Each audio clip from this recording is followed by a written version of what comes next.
খবরের শুরুতেই থাকছে হেডলাইন্স। এসএসসি ইস্যুতে তোলপাড়, এবার রাজ্যের 4 শিক্ষা অধিকর্তার বিরুদ্ধে কড়া পদক্ষেপ। বাড়ি থেকে অস্ত্রভাণ্ডার উদ্ধার হতেই টিএমসি বিধায়কের ঘনিষ্ঠ পলাতক, ছবি শেয়ার করে ডিজিকে বড় পরামর্শ শুভেন্দুর। বেড রেস্টে কেষ্ট, নানুরে সমহিমায় বিশাল মিছিল কাজলের। কর জটিলতা দূর করতে অভিনব উদ্যোগ, রাজ্যে প্রথমবার জিএসটি সহায়তা সপ্তাহ। হাঁসফাঁস গরমের মধ্যেই এলো সুখবর। 24 ঘণ্টায় দক্ষিণবঙ্গের 7 জেলায় বজ্রবিদ্যুৎ ঝড় বৃষ্টি, তাপপ্রবাহ হুঁশিয়ারি 2 জেলায়, কবে বৃষ্টি কলকাতায়, জানিয়ে দিল আইএমডি। অর্থ দপ্তরে সারপ্রাইজ ভিজিট মুখ্যমন্ত্রীর, খতিয়ে দেখলেন কাজ, কর্মীদের আবদারে তুললেন ছবি। আমার সঙ্গে অনুব্রতর আকাশ পাতাল তফাত, পুলিশকে হুমকি কেন দিয়েছিলেন ব্যাখ্যা দিলেন হুমায়ুন। দেওয়া যাবে না কোনো ভাতা, রাজ্য সরকারের সিদ্ধান্তকে চ্যালেঞ্জ করে একাধিক মামলা হাইকোর্টে। নরেন্দ্র সারেন্ডার, নিশানা রাহুলের, জি হুজুর বলে ট্রাম্পের কথার পালন করলেন মোদিজি। পাল্টা কি বলল বিজেপি?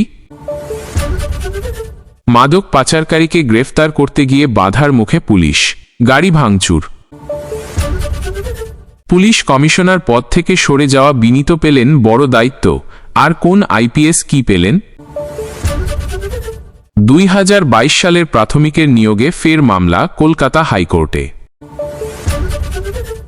এসএসসি ইস্যুতে জট খুলেও খুলছে না, আদালতের নির্দেশ মাথায় রেখে নতুন নিয়োগ বিজ্ঞপ্তি দিয়েছে স্কুল সার্ভিস কমিশন। তবে সেই নিয়েও জটলা, নতুন নিয়োগ বিধির পাল্টা কলকাতা হাইকোর্টে দায়ের হয়েছে মামলা।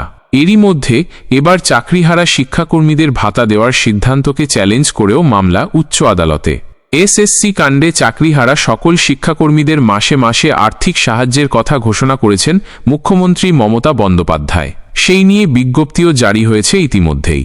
এবার জল গড়ালো হাইকোর্টে, শিক্ষাকর্মীদের ভাতা দেওয়ার সিদ্ধান্তকে চ্যালেঞ্জ করে হলো মামলা। সূত্রের খবর, এই সংক্রান্ত বিষয়ে হাইকোর্টে 4টি মামলা দায়ের হয়েছে। আদালতে মামলাকারীদের প্রশ্ন, শুধু চাকরিহারাদের কেন রাজ্য সরকার ভাতা দেবে? তাদের বক্তব্য, সব চাকরিহারা শিক্ষাকর্মীদের ভাতার ব্যবস্থা করে মুখ্যমন্ত্রী যোগ্য অযোগ্য গুলিয়ে দিয়েছেন। যদি তাদের ভাতা দেওয়াই হয়, তাহলে 2016 এর নিয়োগ প্রক্রিয়ায় অংশ নেওয়া সকল চাকরি প্রার্থীরা কেন ভাতা পাবেন না? সেই প্রশ্ন তুলল আদালতে চাকরিহারা শিক্ষকরা। মঙ্গলবার রাতে পানিহাটি নিবাসী নঈম আনসারি ওরফে নেপালির বাড়ি থেকে বিপুল আগ্নেয়াস্ত্র উদ্ধার করল পুলিশ। পাইপ গান, স্টেন গান থেকে সেনার ব্যবহৃত কার্তুজ উদ্ধার করা হল। স্থানীয় তৃণমূল বিধায়ক ঘনিষ্ঠ সেই নঈম বর্তমানে পলাতক বলে দাবি করলেন রাজ্যের বিরোধী দলনেতা শুভেন্দু অধিকারী। মঙ্গলবার বিকেলে নিজের সমাজ মাধ্যমে একটি পোস্ট করে রাজ্য পুলিশের ডিজি রাজীব কুমারকে বড় পরামর্শ দিলেন বিজেপি বিধায়ক। নন্দীগ্রামের বিধায়ক এদিন ফেসবুকে লিখলেন, তৃণমূল বিধায়কের ঘনিষ্ঠ বেআইনি আগ্নেয়াস্ত্র কারবারি পলাতক। উত্তর 24 পরগনার পানিহাটি বিধানসভার বাসিন্দা নঈম আনসারির বাড়ি থেকে বিপুল পরিমাণ অত্যাধুনিক আগ্নেয়াস্ত্র উদ্ধার হয়েছে। বিধায়ক নির্মল ঘোষের ঘনিষ্ঠ হিসেবে পরিচিত এই নঈম আনসারিকে প্রায়শই নির্মল ঘোষের সঙ্গে দেখা গিয়েছে। বহুবার ওনাদের একত্রে ফ্রেমবন্দি হওয়ার ছবি, ভিডিও উপলব্ধ রয়েছে। বিজেপি বিধায়কের দাবি, পানিহাটি পুরসভার 7 নং ওয়ার্ড নিবাসী নঈম আবার 5 নং ওয়ার্ডের তৃণমূল কাউন্সিলর বিশ্বনাথ দে এর ডানহাত হিসেবে এলাকায় পরিচিত। নিজের পোস্টের সঙ্গে 2টি ছবিও শেয়ার করলেন রাজ্যের বিরোধী দলনেতা। নন্দীগ্রামের বিধায়ক লিখলেন, বেআইনি অস্ত্রশস্ত্র উদ্ধারের পর নঈম পলাতক। এই বিষয়ে স্থানীয় তৃণমূল বিধায়ক নির্মল খোঁজ দিতে পারবেন বলে দাবি করলেন তিনি। রাজ্য পুলিশের ডিজি-কে তার পরামর্শ, পানিহাটির বিধায়কের সঙ্গে যোগাযোগ করতে পারেন। কর সংক্রান্ত জট ছাড়াতে নয়া পদক্ষেপ রাজ্য সরকারের।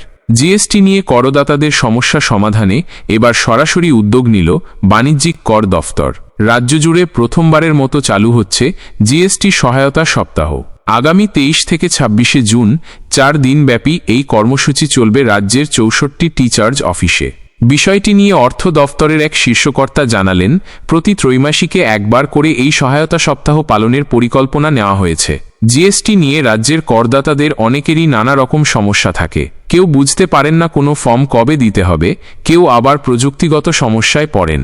সবকিছু মাথায় রেখেই এবার রাজ্য জুড়ে নির্দিষ্ট সময়ে সহায়তা সপ্তাহ চালু হচ্ছে। তিনি আরও জানালেন, চলতি অর্থবর্ষ থেকেই এই সহায়তা সপ্তাহ শুরু হচ্ছে। প্রতিটি চার্জ অফিস, এমনকি বৃহৎ করদাতা ইউনিটেও থাকছে একটি নির্দিষ্ট হেল্প ডেস্ক। সংশ্লিষ্ট চার্জের করদাতা ও কর পেশাদারদের সঙ্গে দেখা করবেন মনোনীত একাধিক কর আধিকারিক ও প্রযুক্তিগত বিশেষজ্ঞদের দল। জানা গেল, কর সংক্রান্ত আইনগত দিক থেকে শুরু করে জিএসটিএন পোর্টাল ব্যবহার করতে গিয়ে যেসব প্রযুক্তিগত সমস্যা হয় সেসবেরও সমাধান করবে এই বিশেষজ্ঞ দল। অভিযোগ জানাতে করদাতারা যাতে ঠিকঠাক টিকিট তুলতে পারেন তার দিশাও দেখানো হবে। এর পাশাপাশি রাজ্য জুড়ে করদাতাদের মধ্যে সচেতনতা বাড়াতে বাণিজ্যিক কর দফতর ইতিমধ্যেই তাদের ডেটাবেসে থাকা করদাতাদের এই উদ্যোগ সম্পর্কে জানিয়ে মেল ও SMS পাঠানো শুরু করেছে। কর বিশেষজ্ঞদের মতে, কর সংক্রান্ত সুনির্দিষ্ট সাহায্য এক জায়গায় পেলে করদাতারা যেমন উপকৃত হবেন, তেমনি রাজ্যের রাজস্ব আদায়েও ইতিবাচক প্রভাব পড়বে। সব মিলিয়ে কর ব্যবস্থাকে সাধারণ মানুষের কাছে আরও সহজ, স্বচ্ছ ও নাগালের মধ্যে আনতেই দফতরের এই প্রয়াস। তীব্র গরমে হিমশিম খাচ্ছে কলকাতা সহ দক্ষিণবঙ্গ। উত্তরবঙ্গে বর্ষা ঢুকল, কিন্তু দক্ষিণবঙ্গে এখনও তার দেখা নেই। এই আবহে কিছুটা স্বস্তির বার্তা শোনাল আলিপুর আবহাওয়া দফতর। ঘূর্ণাবর্তের প্রভাবে দক্ষিণবঙ্গের জেলাগুলিতে বজ্রবিদ্যুৎ সহ বৃষ্টি হতে পারে। বৃষ্টির সঙ্গে বইতে পারে ঝোড়ো হাওয়াও। পাশাপাশি দক্ষিণের কয়েকটি জেলায় তাপপ্রবাহের পরিস্থিতি তৈরি হতে পারে। অন্যদিকে উত্তরবঙ্গের জেলাগুলিতে বৃষ্টির পূর্বাভাস জারি করা হলো। আজ ও আগামীকাল দক্ষিণ 24 পরগনা, পশ্চিম মেদিনীপুরের কোথাও কোথাও তাপপ্রবাহ বইতে পারে। বুধবার পর্যন্ত দক্ষিণবঙ্গের সব জেলায় অস্বস্তিকর গরম থাকবে। বৃষ্টির পূর্বাভাস। আবহাওয়া অফিস জানালো, আজ থেকে বৃহস্পতিবার পর্যন্ত কলকাতা সহ দক্ষিণবঙ্গের সব জেলায় হালকা থেকে মাঝারি বৃষ্টির সম্ভাবনা রয়েছে।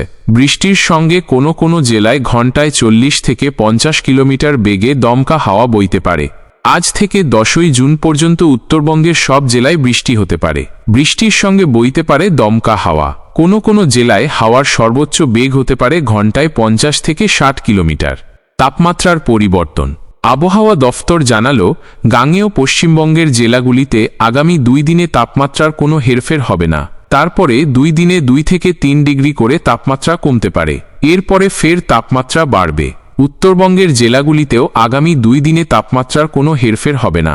তারপরে 2 দিনে 2 থেকে 3 ডিগ্রি করে তাপমাত্রা কমতে পারে। এরপরে ফের তাপমাত্রা বাড়বে। কলকাতার আবহাওয়া। আবহাওয়া অফিস সূত্রে খবর, মঙ্গলবার শহরের সর্বোচ্চ তাপমাত্রা থাকতে পারে 38 ডিগ্রি সেলসিয়াসের কাছে। এদিন শহরের সর্বনিম্ন তাপমাত্রা 29 ডিগ্রি সেলসিয়াসের কাছে থাকতে পারে। শহরে বাতাসে আপেক্ষিক আর্দ্রতার পরিমাণ সর্বাধিক 91% এবং ন্যূনতম 50%। মঙ্গলবার নবান্নের অর্থ দপ্তরে সারপ্রাইজ ভিজিট মুখ্যমন্ত্রীর। এদিন দুপুরে অর্থ দপ্তরের গভর্নেন্স সেলে ঢুকে পড়লেন মমতা বন্দ্যোপাধ্যায়। ঘুরে দেখলেন কাজকর্ম, কথা বললেন কর্মীদের সঙ্গেও। বেশ কিছুক্ষণ সেখানে থাকার পর বেরিয়ে ফের নিজের দপ্তরে চলে গেলেন মুখ্যমন্ত্রী। বেরোনোর সময় কর্মীদের আবদারে তাঁদের সঙ্গে ছবিও তুললেন। মুখ্যমন্ত্রীর এই সারপ্রাইজ ভিজিটে বেশ খুশি কর্মীরা। বলছেন, নিজে এসে কাজকর্ম দেখে গেলেন ম্যাডাম, খোঁজ নিলেন সুবিধা অসুবিধারও। ঘড়ির কাঁটা তখন দুপুর 12:30 পেরোল। এমন সময়ই রোজ নবান্ন পৌঁছে যান মুখ্যমন্ত্রী মমতা বন্দ্যোপাধ্যায়। চলে সোজা 14 তলায় নিজের দপ্তরে। তবে মঙ্গলবার একটু ব্যতিক্রম ঘটল। লিফটে আচমকা 12 তলায় নেমে পড়লেন মুখ্যমন্ত্রী। এখানেই অর্থ দপ্তরের গভর্নেন্স সেল। বেশিরভাগ কাজকর্ম হয় এখান থেকে। মঙ্গলবার সেই দপ্তরে গিয়ে পৌঁছলেন মমতা বন্দ্যোপাধ্যায়। কর্মীদের সঙ্গে কথা বললেন, ঘুরে দেখলেন দপ্তরের কাজকর্ম। 6 থেকে 7 মিনিট সেখানে ছিলেন মুখ্যমন্ত্রী। তারপর বেরিয়ে 14 তলায় নিজের দপ্তরে চলে গেলেন মমতা বন্দ্যোপাধ্যায়। কাজের ফাঁকে মুখ্যমন্ত্রীকে এভাবে কাছে পেয়ে খুশি হয়ে উঠলেন কর্মীরা। আবদার জানালেন তাদের সঙ্গে ছবি তোলার। সেই আবদার রাখলেন মমতা। সকলের সঙ্গে ছবি তুললেন। সেই ছবি প্রকাশ্যে আসায় জানা গেল, মুখ্যমন্ত্রী আচমকাই অর্থ দপ্তরের কাজ দেখতে গিয়েছিলেন। প্রসঙ্গত, নবান্নে বেশ কয়েকটি গুরুত্বপূর্ণ দপ্তর রয়েছে। সেখানে মাঝে মধ্যে সারপ্রাইজ ভিজিট দিয়ে থাকেন মুখ্যমন্ত্রী। এর আগে বছরের প্রথম দিকে একবার এই অর্থ দপ্তরেই আচমকা হাজির হয়েছিলেন মমতা, নিয়েছিলেন কাজের খতিয়ান। 6 মাসের মধ্যে ফের গেলেন অর্থ দপ্তরের ই গভর্নেন্স সেলে, এবারও হঠাৎ করেই। আমায় অনুব্রতর সঙ্গে গুলিয়ে ফেলবেন না, সংবাদ মাধ্যমের সামনে এই আর্জি রাখলেন মুর্শিদাবাদের ভরতপুরের তৃণমূল বিধায়ক হুমায়ুন কবির। বীরভূম জেলা তৃণমূলের কোর কমিটির সদস্য অনুব্রত মণ্ডলের মুখের ভাষা নিয়ে যখন বিতর্ক তুঙ্গে, সেই সময় পুলিশকে হুমকি দিয়ে সেই আগুনে জল ঢেলেছিলেন হুমায়ুন। কিন্তু তৃণমূল নেতার দাবি, তার সঙ্গে যেন অনুব্রতকে গুলিয়ে ফেলা না হয়। একই সঙ্গে পুলিশকে হুমকি কেন দিয়েছেন তা নিয়েও ব্যাখ্যা দিলেন হুমায়ুন। সোমবার একটি সভা থেকে হুমায়ুনকে বলতে শোনা গেল, বেশ কিছু থানা যেমন শামসেরগঞ্জ, লালগোলা, বড়ঘা, ভরতপুরের থানায় এমন কিছু কিছু কাণ্ড ঘটে।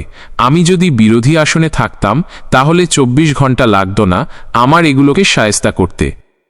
সেই নিয়েই আজ সাংবাদিকদের প্রশ্নের উত্তরে ব্যাখ্যা দিলেন হুমায়ুন। তিনি বললেন, আমি পুলিশের সিকিউরিটি নিই, কিন্তু পুলিশের সাহায্য নিয়ে আমি কোনোদিন রাজনীতির জায়গায় নির্বাচিত হইনি, আগামীতেও হব না। তার সংযোজন, পুলিশকে সাধারণ নাগরিককে সুরক্ষা দিতে হবে। আর মমতা বন্দ্যোপাধ্যায় যে সাধারণ মানুষকে প্রণাম করেন, সেই পুলিশ যদি চেয়ারের ক্ষমতা দেখিয়ে ব্যক্তিগত স্বার্থ দেখেন, তখন আমায় সেই ঘটনার বিরোধিতা করতে হয়। এরপর তিনি বললেন যে অনুব্রত আর তাকে যেন এক সারিতে না ফেলা হয়। হুমায়ুনের বক্তব্য, অনুব্রত মণ্ডল সিনিয়র, উনি মমতা বন্দ্যোপাধ্যায়ের ঘনিষ্ঠ বৃত্তে রয়েছেন। যে কথাটা উনি বলেছেন সেটা জঘন্য কথা, আমি সমর্থন করি না। প্রত্যেকের বাড়িতে মা বোন আছেন। অনুব্রত মণ্ডল যা করেছেন আমি সমর্থন করি না। অনুব্রত মণ্ডলের বিষয় আর আমার বিষয় আলাদা। আমি তখনই বলি যখন দেখি পাবলিককে পুলিশ আক্রমণ করছে। তাই অনুব্রত আর আমায় গোলাবেন না, আকাশ পাতাল তফাত আছে। 2022 সালের প্রাথমিকের নিয়োগ প্রক্রিয়াকে কেন্দ্র করে কলকাতা হাইকোর্টে মামলা দায়ের হল। মামলা করলেন DL.Ed পাশ করা শতাধিক চাকরিপ্রার্থী। এরা প্রত্যেকেই national schooling of open schooling থেকে স্নাতক হয়েছেন। তাদের দাবি, তারা নিয়োগ প্রক্রিয়ায় অংশগ্রহণ করতে পারছেন না। প্রাথমিক শিক্ষা পর্ষদের বিজ্ঞপ্তির কারণেই এই জটিলতা। মামলাকারীদের দাবি, 30 মে প্রাথমিক শিক্ষা পর্ষদ নথি যাচাইয়ের জন্য একটি বিজ্ঞপ্তি জারি করেছে। সেখানে শুধুমাত্র সুপ্রিম কোর্টে মামলাকারীদের নাম আছে। বলা হচ্ছে তারাই শুধুমাত্র নিয়োগ প্রক্রিয়ায় অংশ নিতে পারবে। আগামী 9 জুন থেকে শুরু নথি যাচাই। প্রসঙ্গত, 2022 সালে 11,765টি শূন্য পদে শিক্ষক নিয়োগের বিজ্ঞপ্তি প্রকাশ করেছিল প্রাথমিক শিক্ষা পর্ষদ। কিন্তু সেখানে কাদের অংশগ্রহণ কতটা বৈধ তা নিয়ে উঠল প্রশ্ন। ওই সময় জারি করা বিজ্ঞপ্তিতে বলা হলো, টেট উত্তীর্ণ এবং প্রশিক্ষণপ্রাপ্ত DL.Ed প্রার্থীরা আবেদন করতে পারবেন। অন্যদিকে যারা DL.Ed কোর্সে প্রশিক্ষণ নিচ্ছিলেন তারা আবেদন করতে পারবেন, তবে কোর্স শেষ করতেই হবে। এদিকে সেই সময় যাদের DL.Ed ছিল না তাদের মধ্যে 100 জনের মতো সুপ্রিম কোর্টে মামলা দায়ের করলেন। পরবর্তীতে national institute of open schooling থেকে DL.Ed শুরু করলেন। শেষে সুপ্রিম কোর্ট তাদেরও নিয়োগে অংশ নেওয়ায় গ্রিন সিগন্যাল দিল। এখন কলকাতা হাইকোর্টের মামলাকারীদের দাবি, পর্ষদ 30 মে যে বিজ্ঞপ্তি জারি করেছে তাতে বলা হচ্ছে সুপ্রিম কোর্টে মামলাকারীরাই আবেদন করতে পারবেন। তা মানতে নারাজ কলকাতা হাইকোর্টে আবেদনকারীরা। মামলা করেছেন প্রায় 500 এর বেশি চাকরিপ্রার্থী। তাদের আরও দাবি, পর্ষদের এই সিদ্ধান্ত সুপ্রিম কোর্টের রায়ের পরিপন্থী। সুপ্রিম কোর্টের নির্দেশ মানতে হলে ওপেন স্কুলিং থেকে DL.Ed পাশ করা প্রত্যেক চাকরিপ্রার্থীর নথি যাচাই করে নিয়োগ প্রক্রিয়ায় অংশগ্রহণ করার সুযোগ দিতে হবে। সূত্রের খবর, আগামী 5 জুন এই মামলার শুনানি হতে পারে। রদবদল হল পুলিশে। এক পদ থেকে অন্য পদে সরিয়ে দেওয়া হলো একাধিক পুলিশ কর্তাকে। অতিরিক্ত দায়িত্ব পেলেন বেশ কয়েকজন IPS। তেমনই আবার কাউকে পাঠানো হলো অন্য বিভাগে। প্রশাসনিক সূত্রে খবর, গোটা বিষয়টি একটি রুটিন বদল। পুলিশ সূত্রে খবর, বিনীত গোয়েলকে ADG IG STF এর পাশাপাশি অ্যাডমিনিস্ট্রেশনের দায়িত্ব দেওয়া হয়েছে। অজয় রানাডেকে সরানো হলো হোমগার্ডে। বস্তুত, তিলোত্তমার ঘটনার পর পুলিশ কমিশনার পদ থেকে বিনীত গোয়েলকে সরাতে চেয়ে মুখ্যমন্ত্রীকে বারে বারে জানালেন আন্দোলনরত জুনিয়র চিকিৎসকরা। এরপর ডাক্তারদের কথা মেনে নিয়ে পদ থেকে সরানো হলো বিনীতকে। সেই সময় মমতা বন্দ্যোপাধ্যায় জানিয়েছিলেন বিনীত নিজেই কলকাতা পুলিশ কমিশনার পদ থেকে সরতে চেয়েছিলেন। এবার সেই বিনীতকেই দেওয়া হলো অতিরিক্ত দায়িত্ব। অপরদিকে দুদে IPS অজয় রানাডেকে হোমগার্ডে বদলি করা নিয়ে পুলিশ মহলে নানা জল্পনা শুরু হয়েছে। এর পাশাপাশি শ্যাম সিংকে নিয়ে আসা হয়েছে ডিজি এবং আইজি সাইবার সেলে। দময়ন্তী সেনকে এডিজি আইজি পলিসি থেকে এডিজি আইজি এপি করা হল। হরিকিশোর কুসুমাকারকে এডিজি সাইবার থেকে এডিজি আইজি কোস্টাল সিকিউরিটিতে পাঠানো হল। অতিরিক্ত দায়িত্ব পেলেন আনন্দ কুমার। এডিজি লিগ্যাল সেলের পাশাপাশি অতিরিক্ত দায়িত্ব হিসাবে পলিসি দেওয়া হয়েছে তাঁকে। শঙ্খশুভ্র চক্রবর্তীকে আইজি সিআইডি 2 এর পাশাপাশি অতিরিক্ত দায়িত্ব হিসেবে আইজি সাইবার সেলের দায়িত্ব দেওয়া হয়েছে। মাদক বিক্রেতাকে গ্রেফতার করতে গিয়ে উত্তেজনা, পুলিশের গাড়ি ভাঙচুরের অভিযোগ উঠল। মঙ্গলবার ঘটনাটি ঘটল আসানসোল উত্তর থানার সৃষ্টিনগর এলাকায় একটি বেসরকারি নার্সিংহোমের কাছে। 2 মাদক বিক্রেতা সেখানে আছেন বলে পুলিশ জানতে পারল। অভিযোগ, পুলিশ সাদা পোশাকে তাদের গ্রেফতার করতে গেলে অভিযুক্তদের আত্মীয় ও সঙ্গীসাথীরা পুলিশকে বাধা দিল। দুপক্ষের ধস্তাধস্তি বেঁধে গেল। একজনকে পুলিশ নিয়ে যেতে পারলেও অন্য আরেকজনকে ছিনিয়ে নিলেন তাদের আত্মীয়রা। এই ঘটনায় কয়েকজন পুলিশকর্মী আহত হয়েছেন বলে সূত্রের খবর। পুলিশ ও স্থানীয় সূত্র থেকে জানা গেল, আসানসোল রেলপার এলাকার জনৈক যুবক মিরাজ নামে এক যুবকের মা গত বেশ কয়েকদিন ধরে সৃষ্টিনগরের ওই বেসরকারি হাসপাতালে ভর্তি। প্রতিদিনের মতো মঙ্গলবার মিরাজ তার মাকে দেখতে হাসপাতালে এসেছিলেন। তার ভাই রাজাও তার সঙ্গে ছিলেন। তারা বাইরে দাঁড়িয়ে থাকার সময় একটি গাড়িতে 4 জন সাদা পোশাকের পুলিশ তাদের গ্রেফতার করে বলপূর্বক গাড়িতে তুলতে গেল। তখনই গণ্ডগোল বাঁধল। মিরাজ ও রাজার আত্মীয়রা বাধা দিলেন। পুলিশ কর্মীদের সঙ্গে ধস্তাধস্তি বেঁধে গেল। শেষ পর্যন্ত মিরাজকে টেনে ছাড়িয়ে নিতে পারলেও রাজাকে তুলে নিয়ে চলে গেল পুলিশ। ঘটনার সময় পুলিশ কর্মীদের গাড়িতেও ভাঙচুর চালানো হলো। যদিও প্রত্যক্ষদর্শীদের কথায় গাড়িতে পুলিশ লেখা ছিল না। প্রথমে এই ঘটনা নিয়ে বিভ্রান্তি ছড়ালো। উপস্থিত প্রত্যক্ষদর্শীরা ও 2 যুবকের আত্মীয়রা দাবি করতে লাগলেন অপহরণ করা হয়েছে রাজাকে। ঘটনাস্থলে পৌঁছে স্থানীয় তৃণমূল কাউন্সিলর ফানজবি আলিয়া দাবি করলেন, কেন এই ঘটনা ঘটল তা 24 ঘন্টার মধ্যে সত্যতা প্রকাশ করতে হবে, না হলে রাস্তা অবরোধ করে বিক্ষোভ করা হবে। আসানসোল উত্তর থানা এবং কন্যাপুর ফাঁড়ির পুলিশ ঘটনাস্থলে পৌঁছে পরিস্থিতি নিয়ন্ত্রণে আনল। আসানসোল দুর্গাপুর পুলিশের ডিসি সেন্ট্রাল ধ্রুব দাস সংবাদ মাধ্যমকে জানালেন, 2 মাদক পাচারকারীকে গ্রেফতার করতে গেলে পুলিশ বাধার মুখে পড়ল। পুলিশের একটি গাড়ি ভাঙচুর হল। প্রধানমন্ত্রী নরেন্দ্র মোদীকে ফের নিশানা করলেন রাহুল গান্ধী। অপারেশন সিঁদুরের সময় আমেরিকার প্রেসিডেন্ট ডোনাল্ড ট্রাম্পের ফোন কল পেয়ে আত্মসমর্পণ করেছিলেন প্রধানমন্ত্রী। এমনই অভিযোগ তুললেন বিরোধী দলনেতা। পাল্টা জবাব দিল বিজেপি। মধ্যপ্রদেশের ভোপালে একটি ইভেন্টে বক্তব্য রাখছিলেন রাহুল। সেখানে তিনি বললেন, ট্রাম্পের কাছ থেকে একটি ফোন কল আসে এবং নরেন্দ্রজি সঙ্গে সঙ্গে আত্মসমর্পণ করেন। এর সাক্ষী ইতিহাস। এটাই বিজেপি আরএসএসের চরিত্র। ওরা সবসময় মাথা ঝোঁকায়। এরপরই 1971 কংগ্রেস সরকারের কথা তুলে ধরে রাহুলের সংযোজন, আমেরিকার হুঁশিয়ারি সত্ত্বেও 1971 সালে পাকিস্তানকে ভাঙল কংগ্রেস সরকার। সুপার পাওয়ারদের বিরুদ্ধে লড়াই করলেন কংগ্রেসের সিংহ ও সিংহীরা, কিন্তু কখনো নতজানু হননি। রাহুলের কথায় অস্ত্র এসে গিয়েছিল, বিমান বাহক এসে যায়। ইন্দিরা গান্ধী বলেন, আমার যা করার আমি তা-ই করব। এটাই পার্থক্য, এটাই চরিত্র। এই মানুষগুলো এরকমই। স্বাধীনতার সময় থেকে তাদের আত্মসমর্পণ করে চিঠি লেখার অভ্যাস। গান্ধীজি, জওহরলাল নেহরু, সর্দার প্যাটেল এরা আত্মসমর্পণ করতেন না। তারা সুপার পাওয়ারদের বিরুদ্ধে মাথা তুলে দাঁড়িয়েছিলেন। রাহুলের বক্তব্য, বিজেপি ও আরএসএসের লোকদের আমি ভালো করে জানি। তাদের ওপর শুধু একটু চাপ বাড়াও, হালকা বেগ দাও, তারা ভয় পালাবেন। ট্রাম্প শুধু সিগন্যাল দেন, ফোন করে বলেন, মোদিজি কি করছেন আপনি? নরেন্দ্র, আত্মসমর্পণ করুন। ইয়েস স্যার বলে নরেন্দ্র মোদী ট্রাম্পের সিগন্যাল মেনে নেন। সোশ্যাল মিডিয়ায় এর জবাব দিল বিজেপি। বিজেপির কেন্দ্রীয় মুখপাত্র গৌরব ভাটিয়া এক্স হ্যান্ডেলে কংগ্রেস সাংসদকে বললেন, ব্লান্ডার। গত 22 এপ্রিল পহেলগাঁওয়ে জঙ্গি হামলায় 26 জন নিরীহের প্রাণহানির জবাবে পাল্টা প্রত্যাঘাতের পথে হাঁটল ভারত। অপারেশন সিঁদুর চালিয়ে পাকিস্তান ও পাক অধিকৃত কাশ্মীরের 9টি জঙ্গি ঘাঁটি গুঁড়িয়ে দিল। তারপর কয়েকদিন ভারত পাকিস্তান সম্পর্কে কার্যত যুদ্ধের আবহ তৈরি হল। পাকিস্তান ভারতকে টার্গেট করে ড্রোন ক্ষেপণাস্ত্র পাঠালে সেসব গুলি করে মাটিতে নামালো ভারতের সশস্ত্র বাহিনী। শুধু তা-ই নয়, পাকিস্তানেও পাল্টা প্রত্যাঘাত শুরু করল ভারত।